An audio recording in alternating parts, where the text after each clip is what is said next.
At some point in everyone's life, we all went through a phase of rebellion against our parents. Whether it is dyeing your hair, getting a cheeky tattoo of some obscure cartoon character you once loved, or maybe sticking it to the man by sticking up the middle finger to a teacher.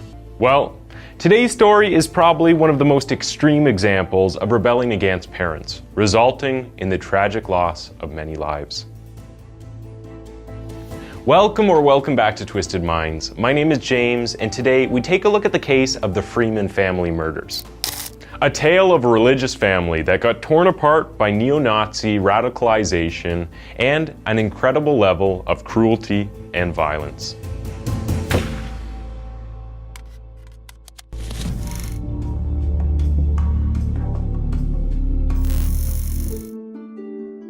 Married couple Dennis and Brenda Freeman lived an ordinary life in Lehigh County, Pennsylvania. Dennis worked as a janitor at a local high school, working all the hours he could to provide for his family, who were brought up deeply religious as Jehovah's Witnesses. Bringing up their 3 sons in the quiet town was heaven for the couple.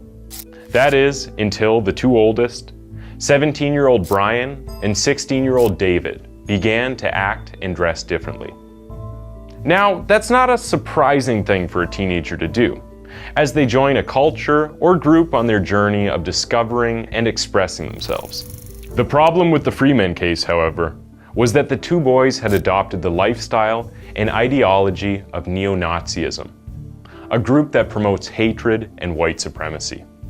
In short, they became supporters of a long-dead regime. As the 2 brothers immersed themselves more and more into the group, they shaved their heads, wore military uniforms, tattooed the infamous swastika onto their necks, and began drinking more, which fueled their violent tempers. To take things even further, the teenagers decided to get tattoos on their foreheads, with Brian's saying Berserker and David's saying Sieg Heil. As you can imagine, family life was rocked by these 2 teens terrorizing their house with their drunken behavior and extremist views. In fact, Brenda often called counselors and begged them for advice, none of which helped the Freeman family home. At one point, she managed to convince Brian and David to attend an anti-skinhead education class that was run by the police, but ultimately, it didn't work. Following a number of incidences where the 2 boys got blackout drunk, took drugs, or hurt others, Brian ended up being admitted to the hospital for mental illness, while David ended up in several juvenile facilities. Despite months of being detained in facilities and being treated for substance abuse, they always ended up back at the family home, to the horror of Dennis, Brenda, and their middle son, Eric. To give you an insight into how bad things were, the Salisbury police had to visit the house 5 times between 1993 and 1995. With Brian threatening to kill his parents over an argument about the family car. It wasn't just the police that the 2 teens had problems with, as they were often skating on thin ice at school over violent outbreaks, racist remarks, and bullying. The last in a long string of violence the teens were involved in was the drawing of a racist doodle in a textbook, which resulted in Brian getting suspended from Salisbury High School.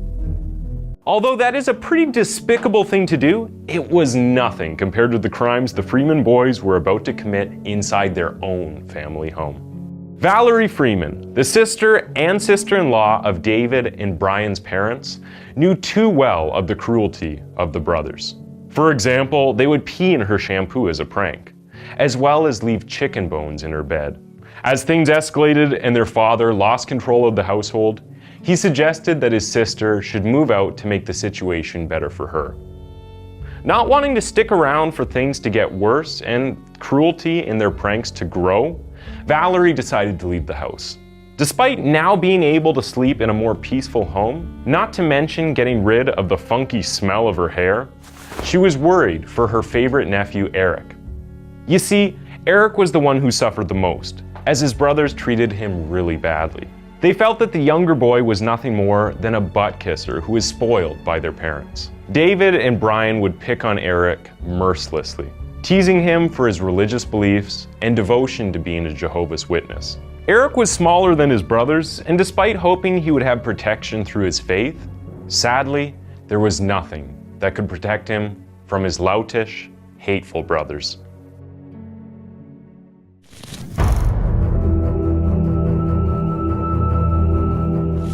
On February 26th, after visiting the movies, Brian and David Freeman, along with their 18-year-old cousin, Ben Birdwell, all returned to the family home. Unfortunately, their mother, Brenda Freeman, had a problem with the cousin, which resulted in a huge argument breaking out in the home. As tensions rose, Brenda decided to step away from the boys. As she came down the stairs, however, Brian grabbed a hold of his mother and forcefully wedged a pair of shorts in her mouth before repeatedly stabbing her with a steak knife until the 48-year-old died. This had awoken something in the brothers and their cousin as David and Birdwell entered the bedroom where Dennis Freeman was sleeping. With one armed with a metal exercise bar and the other holding an aluminum baseball bat, Dennis Freeman was beaten to death. Next on their family hit list was their younger brother Eric, who had somehow slept through the whole ordeal. Like his father, he was beaten to death, only this time with a 3-foot pickaxe handle. After the massacre was over, the trio stole a 12-gauge shotgun from the family home and set off in Brenda's 1988 Pontiac convertible.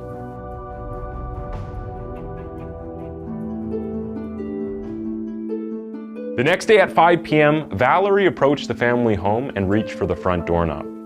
She tried to turn it, but the door wouldn't open. Now, this was unusual, as her sister-in-law, Brenda, always left it unlocked when she was at home, and she was home most of the time. Valerie had been given a key to get in, but before using it, she decided to step around to the side and try the garage door.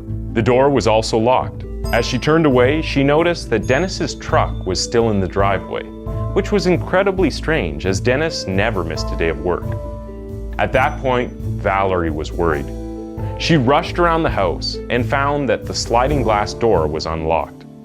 Inside the house, it was so cold that she could see her breath in front of her. As she moved through the house, the silence filled her full of dread. As with Brian and David living there, the house was never quiet. She climbed the stairs and ran down the hallway to Eric's bedroom. Pushing the door open, she was met with a sight she would never forget. She left the house, almost falling down the stairs in her panic, and called the police. Officer Pokran was soon on the scene, walking up to the snow-covered driveway. There, he saw 2 vehicles, a car and a van. As Valerie had discovered previously, the front door was locked.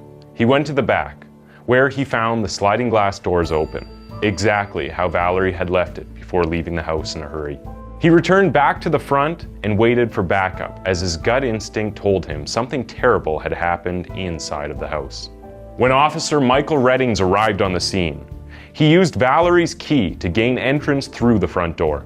They then climbed the stairs with just the torch lights illuminating the space around them. To their horror, the beams of light caught blood soaked into the carpet. At the top of the landing, they looked down and flashed their beams again. Below, they could see the living room with the kitchen beyond that. In the kitchen, reflecting off the torchlights, was the aluminum baseball bat used in the murders. Still on the landing, they heard a dog barking, which they followed to a closed bedroom door. Not wanting to get bitten by the angry dog, police decided to explore the master bedroom first across the hall. In the room, they found Dennis Freeman sprawled out across his bed. His head and face had been smashed repeatedly with the baseball bat and metal bar. The strikes had been so hard, in fact, that his skull had been shattered and his brain had swelled out through it. To top things off, the boys had slit their father's throat. Down the hall, they entered Eric Freeman's bedroom. Just like his father, he lay in a lifeless heap on his bed with his face completely smashed beyond recognition. Fearing the worst, the police headed down to the basement where they discovered the bloody metal bar. It was in the back hallway that Brenda Freeman was discovered, with her nightgown pulled up, exposing her body. Right next to her sat a knife, the same knife that had been plunged into her torso again and again by her own son.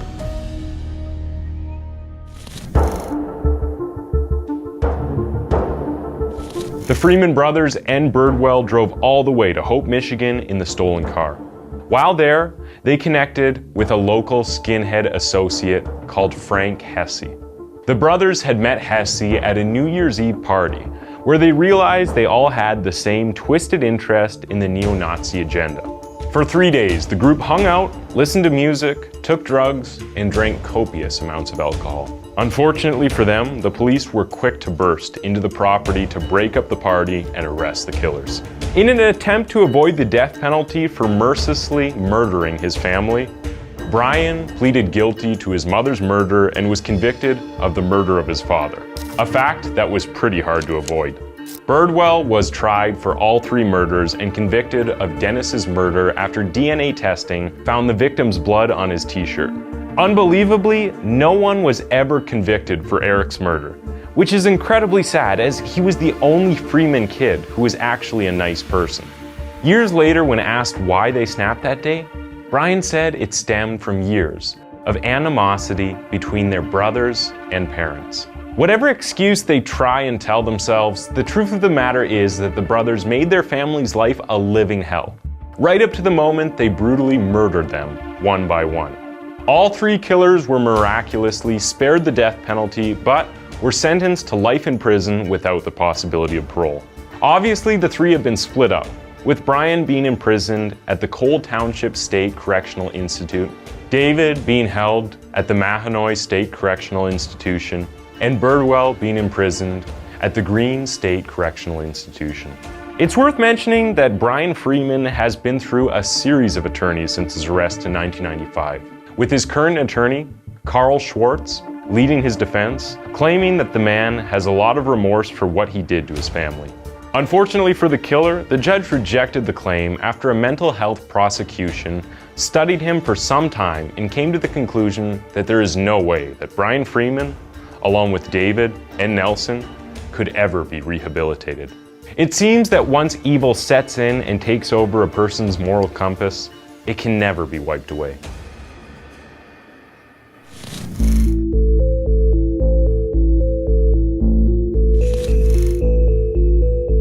The killings of the Freeman family sparked one of the worst murder sprees in Lehigh County, as others took inspiration from the truly horrific crime. On February 27, 1995, just a day after the Freemans were killed, Jeffrey Howarth went into their house and picked his father's hunting rifle.